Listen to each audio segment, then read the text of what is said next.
Bismillahirrahmanirrahim. Assalamualaikum warahmatullahi wabarakatuh.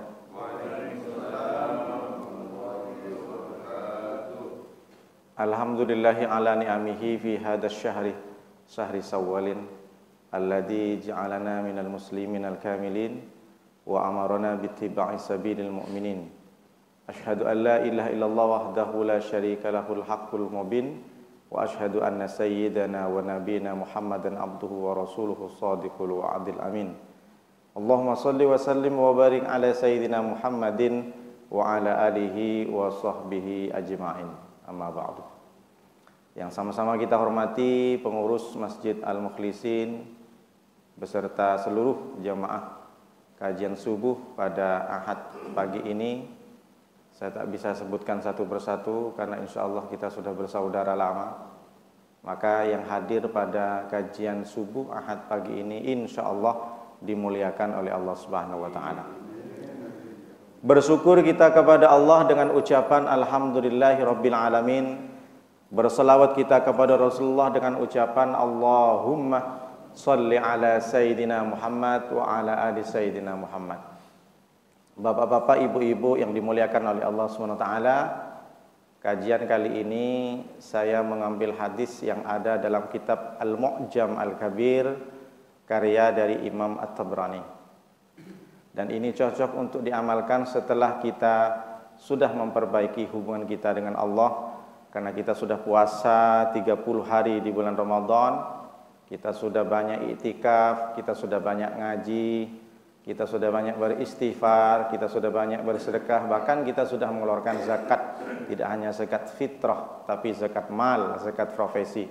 Tentu insya Allah semua dosa diampuni oleh Allah SWT.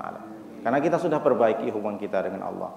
Selesai Idul Fitri kemarin, kita ternyata sudah memperbaiki hubungan kita dengan tetangga, dengan sanak saudara, dengan handai tolan, dengan mengucapkan mohon maaf lahir batin, minal a'idin wal faizin. Insyaallah semua dosa-dosa kita dengan tetangga, dengan saudara, dengan teman sekerja diampuni juga oleh Allah. Karena yang paling berat itu minta maaf kepada manusia. Jadi tak bisa orang kalau pergi ke Mekah tiba-tiba nangis depan Ka'bah, ya Allah, ampuni dosa saya kepada tetangga. Tak bisa diampuni kalau kita tidak datang, kita tidak bersilaturahmi. Maka di Al-Mujizin saya yakin jemaah semuanya sudah halal bihalal, sudah silaturahmi, sudah melaksanakan dan berbagai macam bentuk silaturahmi yang diadakan. Nah, setelah kita memperbaiki hubungan dengan Allah, memperbaiki hubungan dengan manusia, saatnya kita kembali lagi Ramadankan 11 bulan ke depan. Karena kita tidak tahu apakah puasa kita diterima atau tidak. Apakah selawat tarawih kita tidak terima? Setidaknya kita jaga. Amal-amalan yang kita sudah lakukan dijaga dengan cara apa Pak Ustadz? Dengan cara muhasabah diri, introspeksi diri. Jangan sampai amalan yang kita sudah lakukan di bulan Ramadan hambar begitu saja karena dengan perbuatan satu saja. Nah, mesti harus hati-hati. Maka dalam hadis ini disebutkan oleh Rasulullah SAW ada 4 bagian, ada 4 part. Panjang hadisnya. Kalau kita sempat kita bahas semua, tak sempat separuh saja. Karena setiap bagian ada 3. Satu bagian ada 3, satu bagian ada 3. 4, 3 kali 4, 12. 12 perkara-perkara yang mesti kita jauhi, perkara-perkara yang kita mesti harus amalkan.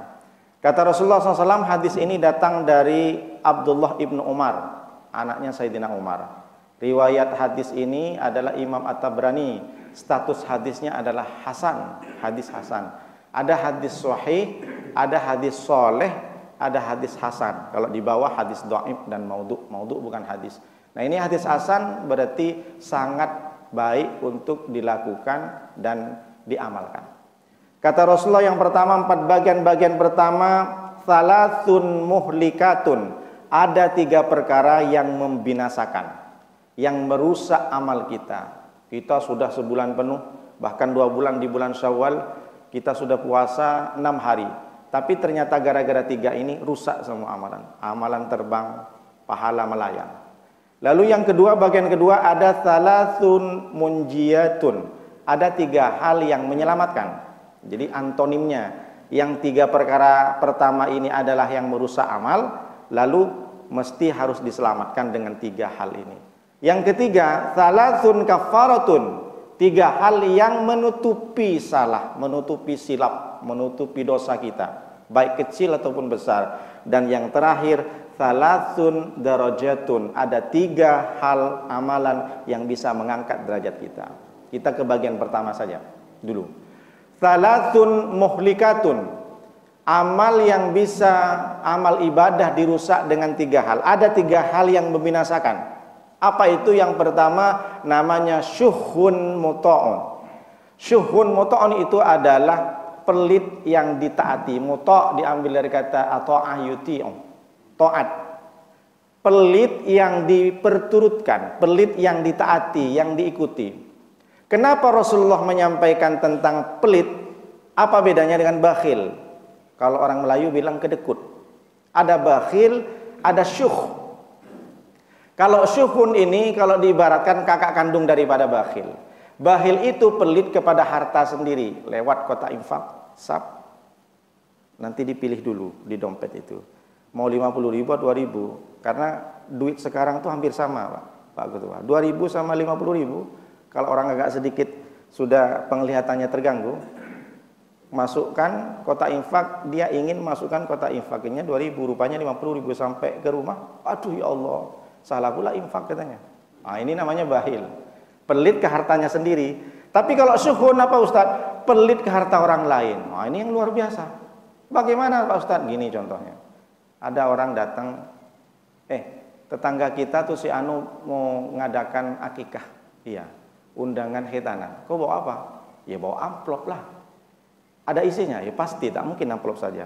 Berapa kau mau kasih sama si tetangga kita? 100.000. Ah, banyak kali. 50.000 aja. Ini kan duit-duit orang. Akhirnya kenapa? Aku tengok kemarin makanannya tak enak, ikan asin sama nasi saja. Diprovokasi orang. Orang yang sudah naruh duit 100.000 di amplop, tapi dicegat sama orang yang punya potensi, punya sifat syuh. Tak usah 100.000, makanannya tak enak. Masa ikan asin sama nasi saja kok ngasih 100.000, rugilah.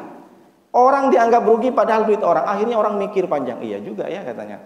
Kalau 100.000 ini dibawa ke duduk di kafe, dibawa ke nasi kapau, banyak juga makanan daripada makan ikan asin. Akhirnya gara-gara itu orang tak jadi 100.000, jadi 50.000. Ini orang diprovokasi, pelit kepada harta orang lain. Kau mau kemana? Mau ke masjid. Ada apa? Ada santunan anak yatim. Mau kasih berapa? Aku kebetulan dapat rezeki, mau kasih 300.000. Tak usah, anak yatimnya tak jelas. Ya kayaknya anak yatim itu punya orang tua, pura-pura aja anak yatim. Akhirnya jadi gimana? Tak usah datang aja lah. Orang diprovokasi pelit kepada harta orang lain. Ini kata Imam Tabrani, yang pertama, dia pelit memprovokasi orang untuk tidak bersedekah. Gara-gara lisan dia, mulut dia, orang diprovokasi akhirnya tak jadi sedekah atau infak yang banyak, jadi separuh. Ada yang kedua, syuhun itu adalah dia pelitnya kepada apa yang dia makan. Dia tumpuk gajinya misalkan 15 juta. Full 15 juta itu tidak diotak-atik, ditaruh di rekeningnya, tapi ketika dia ingin belanja untuk istrinya, untuk makan, untuk SPP anaknya, untuk membeli baju anaknya, dia nanduk. Bagaimana caranya aku dapat untuk makan untuk istriku? Bagaimana caranya istriku pengen punya baju baru? Karena kebetulan dia manajer, kebetulan dia direktur, gimana caranya? Dicarain di dalam kantornya itu ada sumbangan dan segala macam. Akhirnya ditilep lah, dibikin anggaran segala macam. Kena tangkap sama KPK. Jadi apa maknanya? Orang pelit ke hartanya sendiri, orang pelit kepada harta orang lain itu, dia tumpuk gajinya untuk dimakan, dia nanduk ke orang. Jadi ada 2 makna, syuhun. Nah, setiap manusia memiliki potensi sifat syuh dalam hatinya. Jadi kita bukan menilai orang lain, coba dalam diri kita ada nggak syuh seperti ini. Kalau bakhil dia hanya tak mau mengeluarkan infak ke hartanya sendiri. Tapi kalau syuhun, ini luar biasa. Adakah contoh di zaman Nabi? Ada. Siapa dia? Bahkan dia adalah orang tua dari sahabat Nabi yang paling jujur, yang paling hebat. Orang pertama kali yang masuk Islam. Siapa dia? Sahabat Nabi Abu Bakar Siddiq. Bapaknya namanya Abu Quhafah. Sebelum masuk Islam, kebetulan dia buta. Panggil si anaknya, kakak dari Siti Aisyah, namanya Asma bin Abu Bakar. Asma, sini dulu. Karena dia buta. Iya, Atuk, Datuk. Kamu tengok, cek dulu. Emas-emas yang punya Abu Bakar itu jangan-jangan sudah habis dia. Dinar dirhamnya. Kenapa? Kan sudah pergi Abu Bakar sama Muhammad, pergi hijrah. Jangan-jangan diprovokasi sama Muhammad, dihipnotis, dibodoh-bodohin sama Muhammad, diambil semua harta Abu Bakar, dibawa nanti ke hijrah ke Madinah. Tengok dulu, cek. Asma pun pikir, padahal karena memang kenyataannya semua harta milik Abu Bakar bukan hanya jiwa raga, bukan hanya sekedar badan saja, bukan hanya sekedar kesetiaan, loyalitas dari Abu Bakar yang diperuntukkan untuk Nabi dalam berdakwah Islam, tapi semua hartanya Abu Bakar dibawa oleh Abu Bakar untuk perjuangan dakwah Nabi SAW. Akhirnya dicarain sama Asma, diambil batu, dimasukkan ke karung. Setelah itu dikasih tahu sama Atuk, tuh ini tuh masih ada. Masih berat katanya, tengok. Oh iya, masih bongkahan-bongkahan emasnya masih banyak. Akhirnya percaya karena dia buta. Nah, ini contohnya bahwa zaman Nabi ada orang yang memiliki sifat syuh, padahal dia harta anaknya, bukan warisan dari dia, harta hasil dari Abu Bakar berbisnis, tapi dia pelit, jangan sampai harta anakku dibawa orang. Nah, ini namanya syuhun. Maka kalau ada sifat seperti ini, syuhun muto'on, diperturutkan terus, dipelihara dalam badan kita, dalam jiwa kita, dalam hati kita, maka amal kita tidak ada gunanya kita sujud, tidak ada gunanya kita berzikir, ngaji Al-Quran. Maka mudah-mudahan kita dihindari dari sifat yang pertama yang merusak dan membinasakan amal. Yang kedua, wahawan muttabaun, hawa nafsu yang dimanjakan. Apakah hawa nafsu haram, Pak Ustadz? Tak. Setiap manusia pasti punya hawa nafsu. Cuma bagaimana kita bisa menyetir hawa nafsu ini? Kita mulai sekarang, kalau kita tahu bahwa hawa nafsu tak boleh dimanjakan, kita mesti harus dipilah mana kebutuhan, mana keinginan. Kata Nabi SAW, kul, makanlah, wasrob, minumlah, walbas, dan berpakaianlah, tapi fi ghairi sarofin, jangan sampai makan dan minum serta berpakaian melebihi dari kadar kebutuhannya. Fi ghairi sarofin, tidak berlebihan. Silahkan kau makan, jangan mesen banyak, tapi tiba-tiba tak dimakan, yang dimakan satu mangkok saja, yang lain dibuang. Silahkan kau minum. Minum itu kan untuk menghilangkan dahaga, sehat. Air putih cukup. Ini pesen Fanta, ini mesen teh obeng semua. Padahal dia satu orang sendiri. Akhirnya nggak diminum, dibuang. Siapa yang mau minum sisanya? Berpakaian silahkan. Tujuan berpakaian apa? Berjilbab, berbaju perempuan, menutup aurat. Ini bajunya sampai 5 lemari misalkan. Masih minta sama bang, aku tak punya baju bang, padahal udah 5 lemari. Karena setiap hari nengok COD, nengok live FGB. Tapi bukan berarti saya bilang haram, tidak. Silahkan pakaian, silahkan makan, silahkan minum, tapi jangan sampai fi ghairi sarafin wala makhilatin. Jangan sampai berlebihan dan takut ada indikasi pengen dibangga-bangga. Beli baju sampai 3 juta, buat apa? Tujuannya untuk biar, wajarlah bajunya. Nah ini sekarang namanya itu apa? Kehidupan hedonis. Kalau orang sebut sekarang zamannya flexing. Apa? Pamer-pamer harta. Gara-gara pamer harta diciduk semuanya, masuk KPK. Nah ini berarti dia tidak mengamalkan hawa, dia tidak menyetir hawa nafsunya. Silahkan kau pakai, tapi jangan sampai berlebihan. Sudahlah flexing. Flexing ini kan memamerkan harta, memamerkan semua apa yang kita miliki karena itu dianggap mewah, biar dianggap ini anaknya menteri, ini bapaknya menteri. Gara-gara itu semua sampai merembet ke orang tuanya, ditangkap. Ini berarti memamerkan di media sosial, di Instagram, di Facebook. Bukan tak boleh, silahkan, itu hartamu. Tapi berapa banyak orang yang melihat dengan flexing kamu, dengan kehidupan hedonis kamu, orang tuh sakit hatinya, teriris. Apa maknanya? Mungkin kita di Facebook tidak tahu, ada orang yang mungkin teman kita itu jangankan mau pakai pakaian yang mewah, yang dimakan pun tak ada. Apa kata si kawan yang tidak mampu ini, ya Allah, tetangga saya ini kok selalu pamer. Kenapa harus pamer? Dia sudah tak pernah ngasih aku. Aku jangankan mau pamerkan harta, sepeda aku tak punya, rumah pun ngontrak, yang dimakan pun 3 hari aku dapat. Secara tidak langsung kita menyakiti orang, teriris hatinya, sakit tak berdarah kata orang. Jadi kita harus disetir. Kalau kita mengaku orang beriman, kalau kita mengaku pengen masuk surga, kalau kita mengaku mengikuti sunnah Nabi, maka jangan sampai ada wahawan muttabaun. Jangan sampai kita menyakiti orang. Memang kita tak mukul Pak Ustadz, saya tak menghina dia, tak mencaci maki. Tapi dengan postingan berapa banyak orang yang tersakiti. Jadi kita diajarkan oleh Rasulullah SAW agar kita jangan pernah menyombongkan diri dengan apa yang kita miliki. Belum tentu harta yang kita dapat itu akan kita bawa pulang. Yang dibawa pulang itu hanya kain putih saja, tidak ada artinya. Nanti bapak-bapak yang mungkin kaya saat ini, coba tanya sama ibunya, ibu, kalau aku mati, kamu mau ikut aku? Tak mungkin ibu itu, iya bang, kalau kamu mati aku juga mati bang. Enggak lah bang, kalau kau mati aku berlaki lagi katanya. Sama juga dengan si suami. Suami kalau ditanya sama ibu, bang, kalau aku mati abang ngapain? Mau ikut aku? Enggak lah, berbini lagi. Jangankan sampai mati bininya, yang masih hidup bininya tidak berbini lagi. Bukan di sini, di luar sana. Jadi apa maknanya? Bahwa kita diajarkan oleh Rasulullah SAW, setir nafsumu. Silahkan kau pakai nafsu. Kalau ada manusia tak ada hawa nafsu, berarti bukan manusia. Dia malaikat, dia berwujud manusia. Ini yang kedua. Lalu yang ketiga, i'jabul mar'i binafsihi. Perkara yang bisa membinasakan, merusak amal adalah ujub, bangga, kagum kepada diri sendiri. Kalau bukan saya itu Pak Ustadz, masjid itu tak punya mimbar. Kalau bukan karena saya Pak Ustadz, kipas angin AC itu tak ada dalam masjid itu. Kalau bukan karena saya Pak Ustadz, anak yatim di kompleks saya itu tak bakal kuliah dia.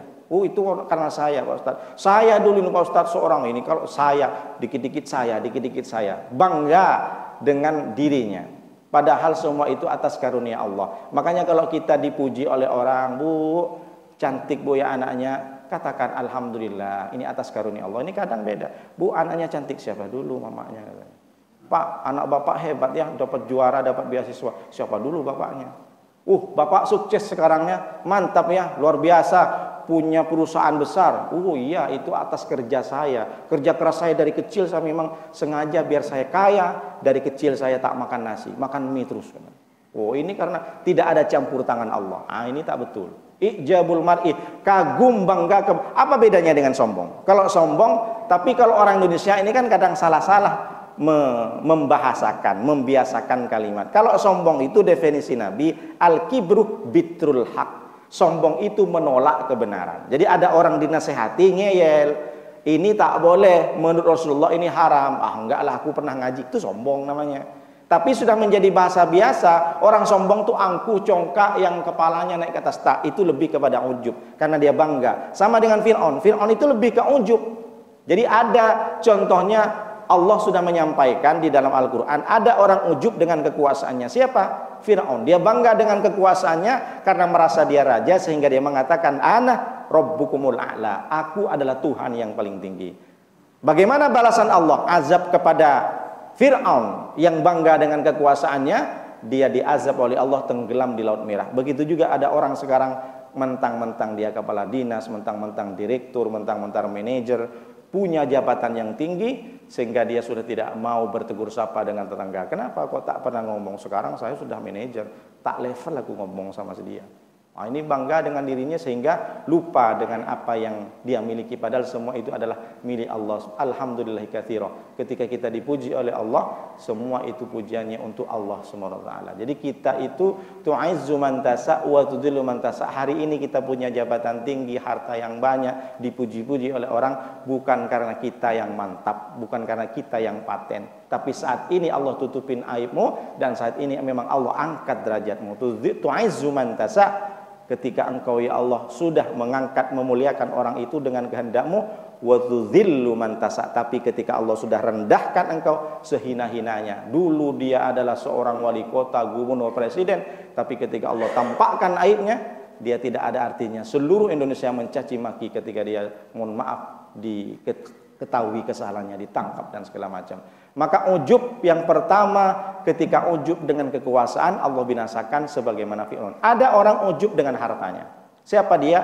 Korun. Dari saking banyaknya, hebatnya Korun, sampai ketika di orang Indonesia menggali tanah, dapat harta emas, orang mengatakan ini harta karun. Jadi Korun disebut di mana-mana, padahal dia di sana sudah mati di Afrika, itu sudah ribuan tahun lamanya. Bagaimana Korun? Kata Korun di surat Al-Qasas ayat 78. Innama utituhu ala ilmin indi. Sesungguhnya aku diberikan harta yang banyak, kaya, ala ilmin indi, itu karena ilmuku yang aku miliki, karena aku yang kerja keras. Dia sombong, dia ujub, tidak menyertakan Allah di dalamnya. Maka Allah binasakan Qarun bukan dengan laut ditenggelamkan, tidak, tapi diutus seekor nyamuk oleh Allah Subhanahu wa taala masuk ke dalam kupingnya, sampai di kuping sakit, dikurek sama Qarun. Setelah diurek-urek, nyamuk itu langsung tambah masuk ke dalam hidup dia, masuk ke otaknya, sampai di otak dimakan semua saraf-saraf otaknya sama nyamuk, masuk ke selaput darah. Kalau kita tak perlu pakai nyamuk, di otak ada pendarahan, mati kita, stop. Nah, ini nyamuk masuk ke semua saraf, ke aliran darah di otak, akhirnya sakit, diambil palu godam, martil yang besar, dipukulkan ke kepalanya Qarun. Dia tidak merasakan sakit, sakitnya cuma nyamuk. Jadi dia ketika mukul, otaknya sampai pecah, hancur, tak sakit ketika dia pukul, yang sakit hanya nyamuk itu dalam. Akhirnya dipukul habis-habisan, hancur otak, mati. Qarun mati dengan martilnya. Setelah Qarun mati, keluarlah nyamuk lagi dari kupingnya, diutus oleh Allah. Orang yang bangga dengan hartanya, dia tidak pernah menyertakan Allah di dalam harta yang kita miliki, merasa karena saya kerja keras ini hasil saya, karena saya sudah S1, S2, S3, karena saya banting tulang peraskan setiap hari, makanya aku kaya. Bukan karena Allah. Allah akan binasakan, meskipun tidak sama cara membinasakan azab Allah, karena kita adalah umat Nabi Muhammad. Allah sayang, Allah tunggu kapan kita akan bertobat. Itu hebatnya umat Nabi Muhammad. Kalau umat-umat terdahulu, siapa yang dia melakukan dosa, saat itu juga dikasih azab. Kalau kita memang diulur oleh Allah, mana tahu kamu akan bertobat sebelum mati. Itulah hebatnya umat Nabi Muhammad. Maka jangan pernah kita tinggalkan salawat kepada Nabi Muhammad. Jadi yang kedua, ada ujub dengan hartanya, Allah buktikan dengan Qarun binasa dengan martilnya sendiri. Ada yang ketiga, yang lebih parah. Hati-hati Nuruddin, kau seorang ustadz, kau seorang kiai, ujub dengan ilmunya. Kalau Nuruddin sampai ujub dengan ilmunya, Allah akan berikan azab sebagaimana Allah berikan kepada Bal'am bin Ba'ura. Siapa Bal'am bin Ba'ura? Bal'am bin Ba'ura adalah ulama. Sampai-sampai Allah itu ingin mengangkat derajat Bal'am seperti Nabi. Kenapa? Karena dari saking tingginya amalnya, ngajinya, ibadahnya, puasanya, bahkan segala bentuk amal ibadah yang dilakukan menjadikan dia diterima oleh Allah setiap doanya. Satu huruf dia berdoa kepada Allah, Allah pasti kabulkan. Siapa Bal'am bin Ba'ura? Adalah orang yang hidup di zaman Nabi Musa. Dari saking solehnya, Bal'am bin Ba'ura dipercaya oleh Nabi Musa, diutus untuk menyampaikan risalah dakwanya ke kota Madian. Kota Madian adalah kota peninggalan Nabi Syuaib. Karena pada saat itu kota Madian sudah menjadi kota yang hedonis, makmur. Perempuan-perempuan yang cantik-cantik sudah glowing semua. Jadi perempuan cantik glowing sudah lama dari dulu, bukan karena sekarang ada skincare aja. Sama dengan perempuan-perempuan yang punya komunitas sosialita arisan ada dulu. Kapan tuh Pak Ustadz? Waktu Nabi Yusuf. Bagaimana dia ketika mengiris tangannya, itu kan lagi ngumpul itu, lagi arisan kebetulan di tempat Siti Zoleha di Kocok. Anggaplah seperti itu. Ngumpullah wanita-wanita pembesar yang kaya dengan perhiasannya. Sampai datanglah Nabi Yusuf, tak terasa dia iris. Masya Allah, nengok orang ganteng. Sampai 2 terpotong. Jadi dari dulu tuh perkumpulan wanita sudah ada, bukan zaman sekarang. Yang sekarang heboh kampung saya, pakaian emas besar-besar. Ada pernikahan di Bangkalan, Pak Ketua tahu mungkin. Memang orang Madura luar biasa, pakai emas semuanya. Jadi dulu ketika di kota Madian ini sudah lupa dengan ibadahnya, karena makmur dengan catatan karena memang diazab oleh Allah dengan rizki yang banyak. Orang-orang pada kaya semua, bikin klub-klub malam misalkan seperti itu. Maka Nabi Musa mendengar kabar bahwa Madian sudah lupa, sudah jauh dari Allah karena kehidupan dunianya yang glamor, diutuslah Bal'am. Kenapa mengutus Bal'am? Karena Bal'am orang suci, orang soleh, doanya diterima. Tapi ternyata apa yang terjadi, Bal'am setelah masuk ke kota Madian membawa risalah dakwah Nabi Musa, berubah pikiran. Kenapa? Oleh sang raja diiming-imingi jabatan, oleh sang raja diberikan rumah yang besar, bahkan lengkap dengan pembantunya. Begitu juga zaman sekarang. Berapa banyak ulama-ulama yang dulu takbir di jalanan, habakar, sekali dikasih jabatan menteri koordinator, diem dia. Saya tak sebutkan aja. Dikasih jabatan, ini macam-macam, ini kamu sini, kamu di sini, lupa semuanya. Ulama merapat, mohon maaf, ke partai-partai yang mungkin tidak dekat dengan Allah, menjauhi Allah. Bahkan kita bisa lihat Ada juga ustadz sekarang yang nyalek di partai-partai. Ustadz Toren tahu kalau referensi itu. Saya tak bisa sebutkan. Ketika sudah masuk ke kota Madian, Bal'am yang orangnya suci, yang sudah bersih, tapi karena diiming-imingi, anggaplah disogok oleh sang penguasa. Kenapa? Sang penguasa, sang raja pada itu tahu. Ini Bal'am bawa risalah, ini akan merubah sistem. Sistem kita sudah bagus. Perempuan buka aurat tidak masalah, orang pada senang, rakyat senang. Di mana-mana ada pesta, pesta yang melupakan yang jauh dari Allah. Dianggap ketika datang Bal'am ini akan merusak sistem. Begitu juga kita lihat di negara ini, ketika ada seorang DPR yang mengusulkan harus begini syariah, dianggap ini akan merubah sistem demokrasi Undang-Undang 45. Saya tak bicara jauh-jauh, nanti ditangkap pula. Jadi si Bal'am ini datang, dikasih jabatan, akhirnya lupa. Dia lupa dengan apa misinya datang ke kota Madian. Akhirnya pada suatu ketika Nabi Musa mengutus anak buahnya, anggotanya, tanya sama Bal'am, kapan kira-kira saya akan masuk ke sana. Kayaknya Bal'am sudah bercerita bahwa akan datang Nabi Musa dengan pengikutnya untuk merubah demokrasi menjadi syariat, merubah undang-undang amandemen yang ada di kota Madian menjadi syariat. Akhirnya karena si Bal'am ini sudah bercerita kepada raja, si raja cari caranya bagaimana Bal'am ditambah lagi hartanya, sehingga Bal'am bisa membatalkan. Bal'am kasih tahu sama Musa, jangan datang ke sini merusak, mengacak-ngacak undang-undang yang ada seperti ini. Kita sudah makmur, kita sudah tenang. Jangan sampai nanti misalkan pada saat ini, jangan sampai prostitusi ditutup, jangan sampai klub-klub malam ditutup hanya gara-gara orang baru dia merusak tatanan negara. Oh, begitulah agaknya ngomongnya. Akhirnya Bal'am mengumpulkan semua orang-orang kaya di situ, dikumpulkan. Nanti kalaupun memang Musa dan pengikutnya datang sini, semua cewek-cewek cantik, perempuan cantik, silahkan kalian keluar, jamu mereka. Karena pengikut-pengikut Musa memang senang dengan kehidupan glamor. Siapkan vodka, siapkan cifas, topi miring. Kok tahu Pak Ustaz? Pernah mabuk pula Pak Ustaz? Tak, saya nengok dari botol-botolnya itu. Siapkan semua minuman terbaik. Kasbek pun jadilah katanya gitu, istilahnya begitu. Akhirnya datanglah Nabi Musa dengan pengikutnya. Oh, satu orang, dua perempuan. Habis. Semua terlena. Nabi Musa pun geleng-geleng. Kenapa Bal'am bisa seperti itu?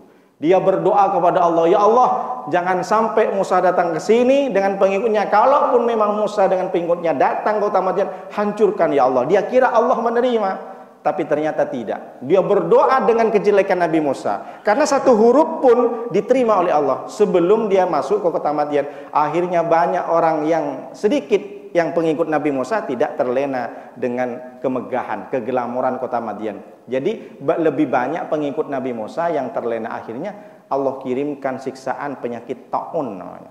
Dan untuk Bal'am, bagaimana Allah menyampaikan dalam surat Al-A'raf 176, walau syi'na la rafa'nahu biha walakinnahu akhlada ilal ardi wattaba'a hawahu. Seandainya aku berkehendak, walau syi'na la rafa'nahu, aku angkat Bal'am itu sama setara dengan Nabi, walakinnahu akhlada ilal ardi, tapi ternyata si Bal'am dia lebih condong kepada dunia, wattaba'a hawahu, dan dia mengikuti hawa nafsunya. Apa kata Allah? Azab kepada Bal'am ini karena dia berdoa dengan kejelekan Nabi Musa alaihissalam.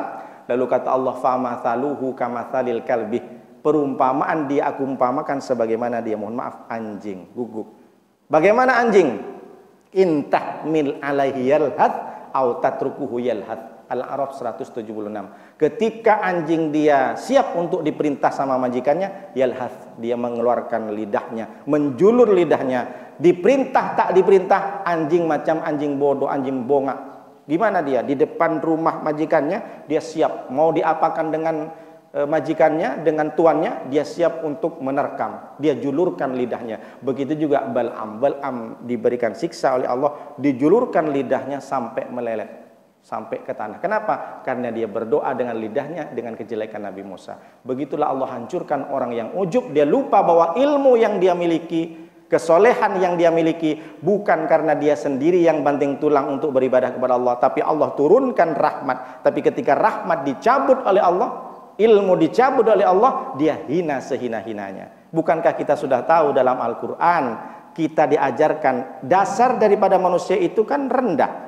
Bagaimana? Ayat pertama yang diturunkan oleh Allah, Iqra bismi rabbikal ladzi khalaq. Muhammad, bacalah dengan nama Tuhanmu, bahwa alladzi khalaq, Tuhanmu yang menciptakan. Ini menunjukkan ayat kalau kita beri judul tentang kebesaran Allah. Dilanjutkan kalimatnya, khalaqal insana min alaq. Tuhan itu, Allah itu menciptakan manusia min alaq, dari darah. Jadi dua judul yang kita tahu ayat pertama. Yang pertama Allah bercerita tentang kebesaran Allah, bahwa semua yang ada di dunia Allah yang menciptakan. Lalu ayat yang kedua, alladzi khalaqal insana min alaq. Manusia itu diciptakan dari darah. Bagaimana darah? Darah ini menjadi suci karena di dalam. Kalau darah keluar dari kulit kita, kena baju, najis. Mesti harus dicuci. Berarti kita ini dari najis. Kita hina di depan Allah, rendah hati di depan manusia, rendah diri di depan Allah SWT. Jadi ayat ini sudah menceritakan kepada kita, jangan kau sombong, jangan kau ujub, kau dari darah. Di ayat lain Allah Subhanahu wa taala menyampaikan Al-Mursalah ayat 20, alam nahlukukum mimma'in mahin. Bukankah aku ciptakan kalian wahai manusia mimma'in mahin, dari air yang hina. Apa itu air hina? Sperma, bau, amis. Ada kita nemu sperma, mohon maaf saya sampaikan karena ini ayat Allah, ada di baju, jijik kita meskipun keluar dari kita.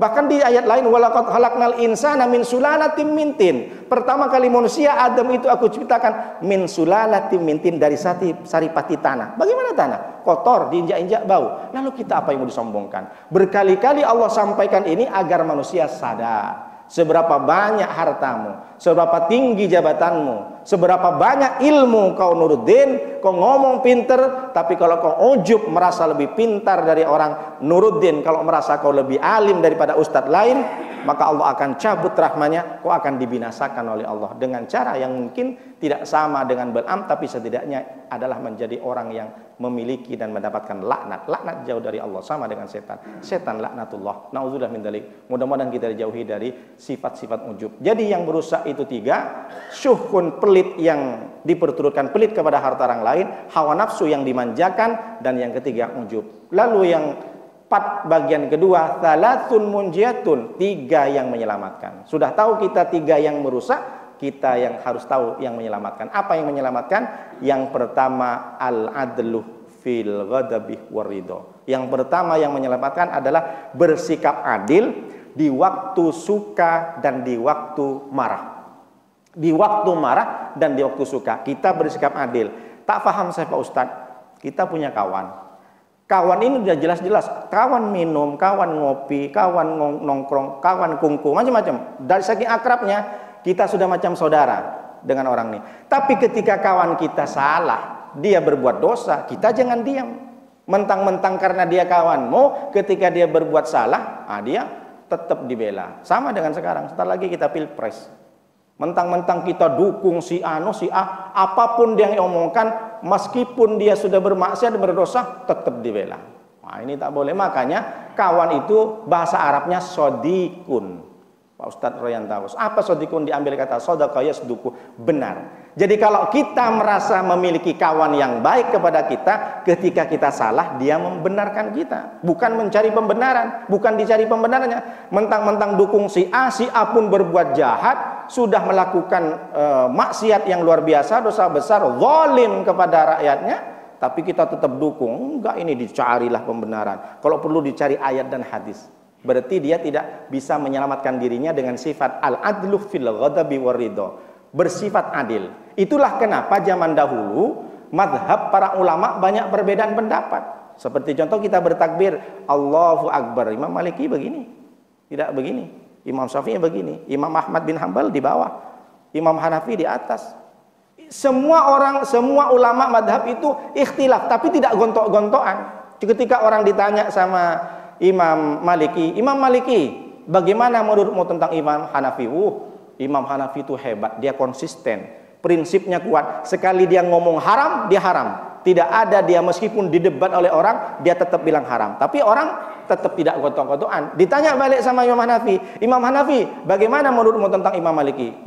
Saya tak pernah menemukan ulama ketika berbicara, berdebat denganku tentang hukum, saya merasa kalah sampai saya keringetan, kata Imam Hanafi. Mereka sama-sama saling menghargai, tapi tetap dengan pendapatnya. Bukan karena Imam Hanafi takut kalah debat sama Imam Maliki, tiba-tiba hukum Imam Hanafi berubah ikut Maliki. Tidak.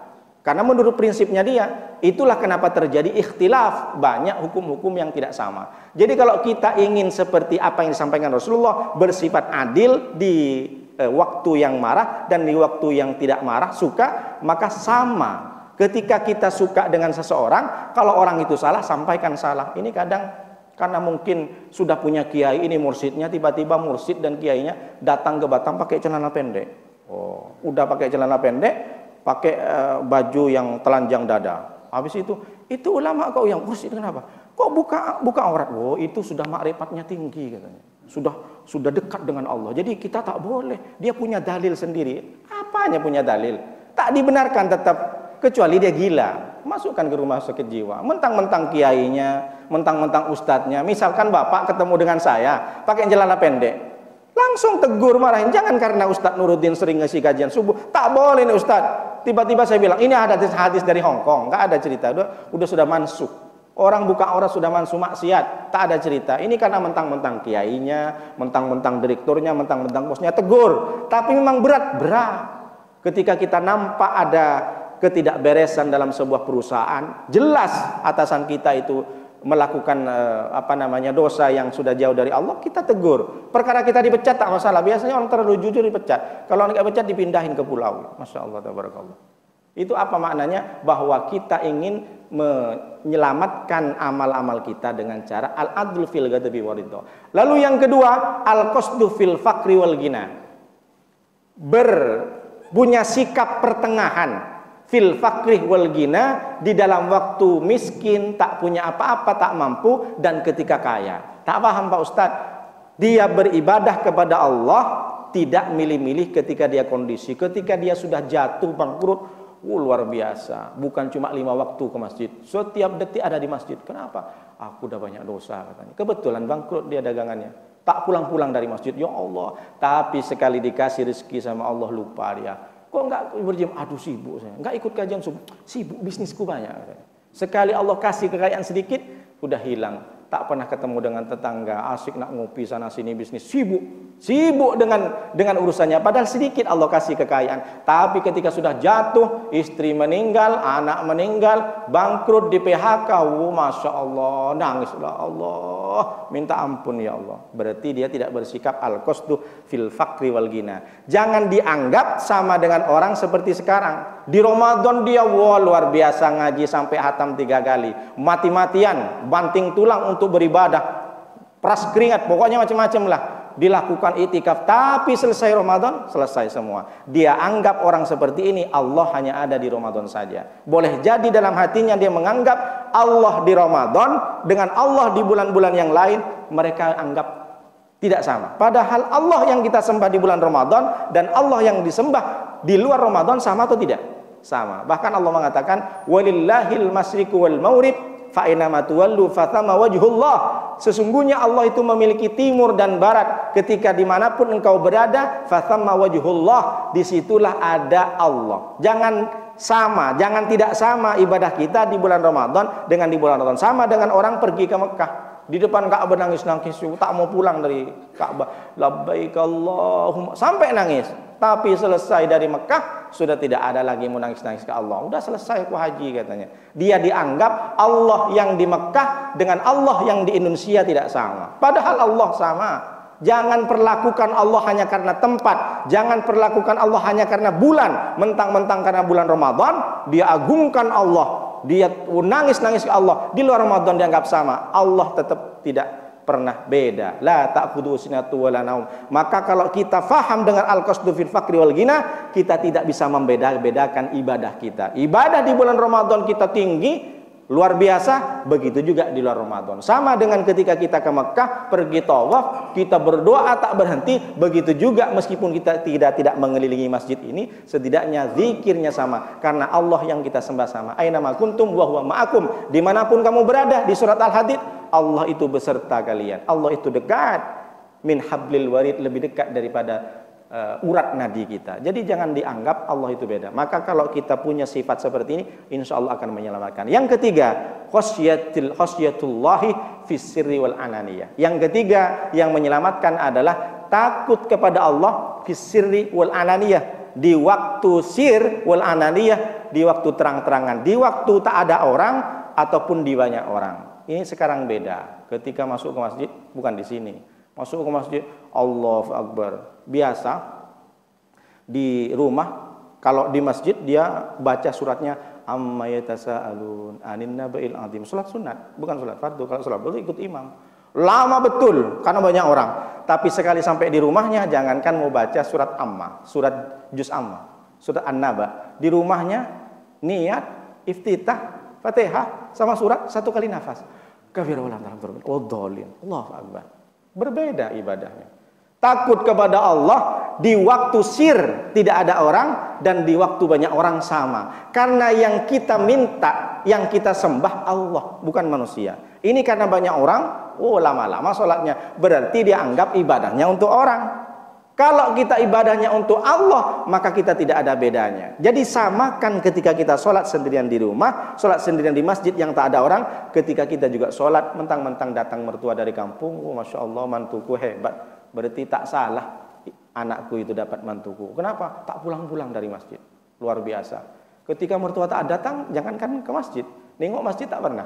La ilaha illallah. Ini membedakan Allah. Jadi takut kepada Allah di waktu yang tidak ada orang, di waktu sepi ataupun di terang-terangan. Ini 3 yang menyelamatkan. Masuk ke bagian ketiga. Sedikit lagi selesai. Cepat. Yang ketiga, salasun kafaratun, 3 yang menutupi dosa. Apa itu Pak Ustadz? Yang pertama, intidarus sholah ba'da sholah. Yang bisa menutupi silah dosa-dosa kecil itu adalah intidarus sholah ba'da sholah. Menunggu sholat setelah sholat. Ini yang terjadi, sholat yang nunggu kita. Kalau tak adzan, kalau tak iqamat, tak datang-datang. Macam saya, kalau iqamat baru datang. Saya nggak bilang sama orang lain. Jadi ini kalau ingin menutupi dosa-dosa kecil kita, maka kita pastikan sholat subuh jam berapa? Jam 4.35 misalkan. Maka dari jam 4 sudah datang. Ini namanya menunggu sholat. Bukan berarti dari duhur sampai asar tak turun-turun dari masjid. Kenapa kau tak kerja lagi? Udah masuk kantor. Aku nunggu sholat biar ditutupi kesalahan. Jangan seperti itu. Maksudnya nunggu sholat agak-agak lama adzan sudah datang. Ini enggak kan? Kita mau ke masjid nunggu sholat. Udah sholat belum? Iqamat. Akhirnya datang ke masjid masbuk terus. Bukan haram, tidak. Kalau ingin salah kita, dosa-dosa kecil kita, dosa mata, dosa tangan, dosa maksiat lisan, dosa maksiat tangan, kita ngetik-ngetik kebencian di media sosial, tertutupi dengan cara apa? Selalu menunggu sholat. Bukankah Rasulullah sudah menyampaikan ayyul a'mali ahabbu ilallah? Amalan apa ya Rasulullah? Sahabat bertanya, yang paling dicintai Allah. Yang pertama, as-sholatu ala waktiha. Sholat di waktu di waktu tepatnya, masuk waktunya. Lalu yang kedua, birrul walidain, yaitu adalah apa birrul walidain? Berbakti kepada orang tua. Yang ketiga, al jihad fisabilillah. Pertama, Rasulullah menyampaikan as-sholatu ala waqtiha, sholat pada waktunya. Jadi ketika sudah duhur, cepet-cepetlah. Ini kadang banyak orang sholat sudah akhir-akhir. Makanya dibilang sarib, sholat asar dan maghrib. Kalau enggak setengah 6 enggak mau sholat asar. Fawailul musallin, neraka celaka bagi orang yang sholat. Alladzina hum fi sholatihim sahun. Orang yang dalam sholatnya selalu lupa, mengentengkan, membiarkan, nantilah asar masih lama, tidak cepat-cepat. Ini berarti tidak termasuk orang yang tidak menutupi kesalahannya. Lalu yang kedua, isbahul wudu'i fi sayyarat ay 'alal makarih. Menyempurnakan wudu di waktu-waktu genting, di waktu-waktu yang tak menyenangkan. Seperti apa contohnya? Dulu zaman Rasulullah itu kan ada waktu dingin luar biasa. Dingin sekali sehingga pegang air pun takut. Kalau di Maroko itu orang-orang jemaah masjid kalau sudah suhunya dingin sekali, dia pakai batu. Menurut Imam Maliki boleh. Jadi batu ditaruh di teras-teras masjid karena tidak kuat untuk memegang air, diusap-usap batu ke muka dan ke tangan, sudah selesai. Nah, menyempurnakan wudhu di waktu genting seperti apa contohnya? Ini banyak terjadi. Wudhu kadang orang tidak terlalu perhatikan dengan kesempurnaan wudhu karena sudah imam sudah tinggal sarokat lagi, buru-buru dia, cepet. Kalau ada satu sebesar beras saja, kulit kita nggak kena air, wudhu batal. Kalau wudhu batal, sholatnya sah apa enggak? Tidak sah. Karena wudhu adalah syarat sahnya sholat. Maka hati-hati wudhu. Jadi mesti mulai dari muka kita, tangan kita, betul-betul sampai ke batasannya. Kata Allah SWT dalam surat Al-Maidah ayat 6, ya ayyuhalladzina amanu idza qumtum ilas sholati fagsilu wujuhakum wa aydiyakum ilal marafiqih wamsahu biru'usikum wa arjulakum ilal ka'bain. Ketika engkau mau mendirikan salat, basuhlah. Basuh bukan usap, fausilu wujuhakum, basuh. Jadi batasannya gimana Pak Ustadz? Kalau dari kanan ke kiri, dari paku, macam paku nih, paku telinganya. Nggak punya paku, agak-agaknya lah. Mana tahu orang tak punya paku seperti ini, agaknya seperti ini di sini. Pastikan air sampai ke sini. Di bawah dagu sampai ke tempat tumbuhan rambut. Pak Ustadz, tumbuh rambutnya bapak saya sampai ke sini, Pak Ustadz. Apakah tak usah? Itu kan karena sudah botak, kayak saya sudah punya botak. Tak perlu. Ini tumbuh rambut saya di sini, Pak Ustadz. Itu bukan di situ, di sini. Agaknya seperti itu. Muka selesai, habis itu baru tangan. Ingat, fagsilu wujuhakum wa aydiyakum ilal marafiq. Nah, dari tangan ke siku, bukan dari siku ke sini. Apakah tidak sah? Tetap sah, tapi tidak utama. Jadi mestinya harus dari sini. Kenapa harus dari tangan? Dokter kalau mau operasi mencuci tangan pasien itu dari tangan, bukan dari siku, agar daki-daki di kuku ini hilang. Kalau sempat ada daki, air tak masuk, batal wudhunya. Kalau wudhu batal, maka batal juga sholatnya, tidak sah. Jadi dari sini agar bisa disucikan sampai ke sini. Kalau dari sini, ini tak selesai, di sini tidak bisa keluar dakinya. Makanya anak-anak perempuan, ibu-ibu yang punya anak perempuan dan laki, tolong ditengok dakinya. Ini kadang anak perempuan sekarang, anak gadis, di atas black kutek, di bawah black daki. Nah, makanya anak bapak ibu kalau punya anak lajang-lajang, kalau mau minang perempuan, jangan tengok mukanya glowing karena pakai skincare. Tengok ini. Kalau anak gadis kukunya hitam-hitam pakai kutek, di atas pakai kutek, di bawahnya banyak daki, janganlah. Jangan tengok mukanya. Mana tahu mau minang, mau lamar untuk anak lajangnya. Jadi dari tangan ke siku. Setelah itu baru mengusap. Kalau orang Melayu bilang sapu. Kebetulan kiainya orang Melayu. Siswanya, santrinya orang Jawa. Nah, sapulah kepalamu ketika wudu. Diambil pula sapu lantai.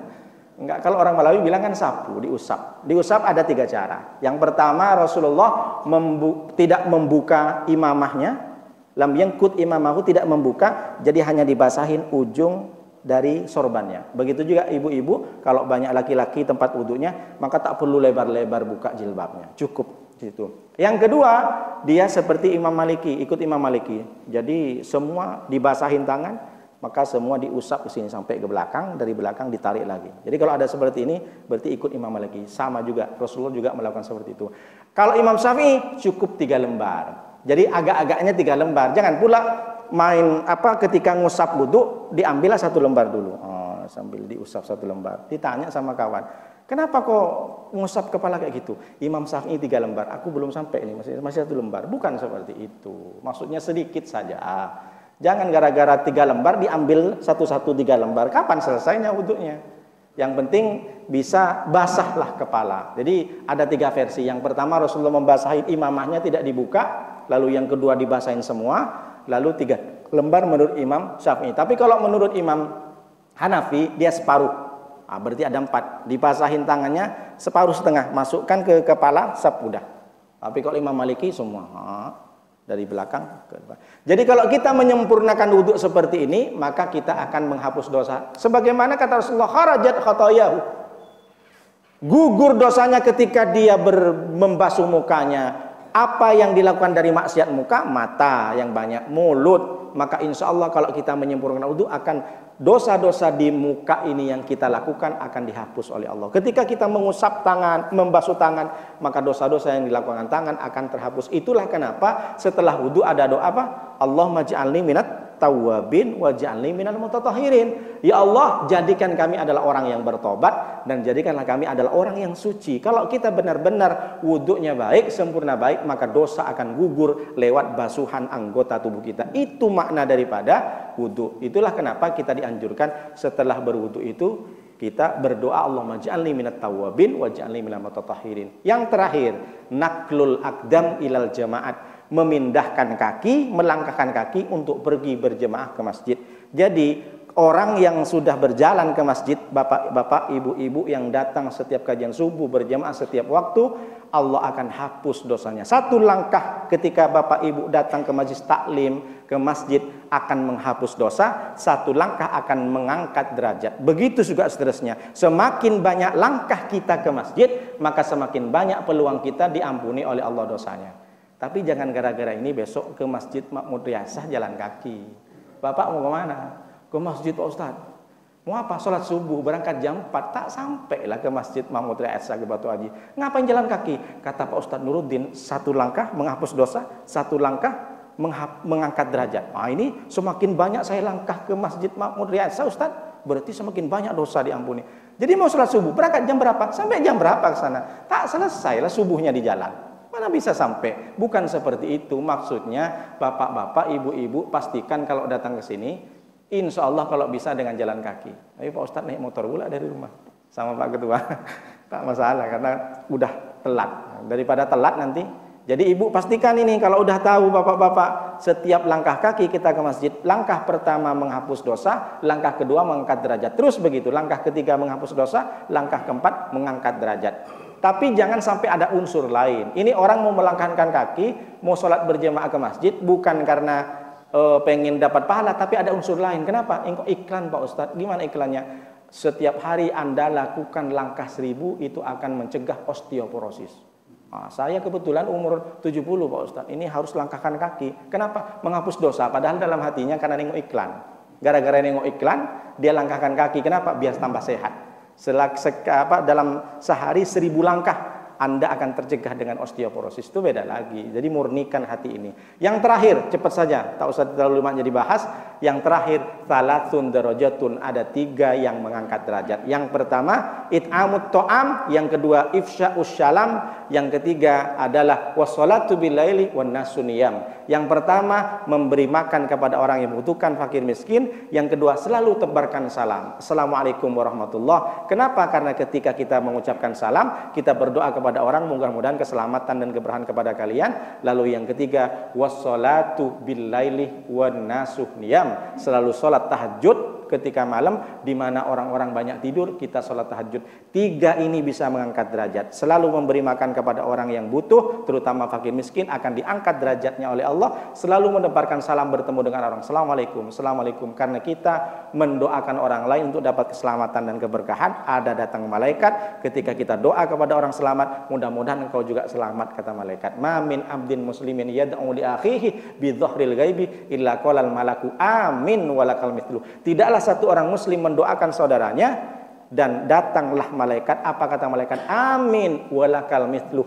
Mudah-mudahan engkau juga dapat seperti itu. Kita doa kepada orang lain, malaikat yang doakan. Kalau malaikat yang doakan kita selamat dengan apa yang kita doakan ke orang lain, pasti diterima oleh Allah. Dan yang terakhir, selalu salat tahajud. Wa minal laili fatahajjat bihi nafilatan laka asa ayyam athaka rabbuka maqaman mahmuda wa qul rabbi adkhilni mudkhala sidqin wa akhrijni mukhraja sidqin waj'alni min ladunka sultanan nasira. Orang yang salat tahajud dapat 4 keutamaan. Maqaman mahmuda, nanti tempatnya tempat terpuji bersama dengan Rasulullah. Wa qul rabbi adkhilni mudkhala sidqin. Yang kedua, orang sering tahajud setiap paginya Allah berikan ketenangan, tidak ribut dengan istri, berangkat dari pagi senang, tenang. Kenapa? Karena di keluarga sudah bangun subuh semua anak-anaknya, istrinya ngaji Al-Qur'an, dikasih ketenangan oleh Allah. Wa qul rabbi adkhilni mudkhala sidqin wa akhrijni mukhraja sidqin. Setiap masalah datang ke kantor, datang ke tempat kerja, Allah berikan solusi dalam setiap masalahnya. Waj'alni min ladunka sultanan nasira, dan Allah memberikan pertolongan langsung tanpa perantara malaikat. 4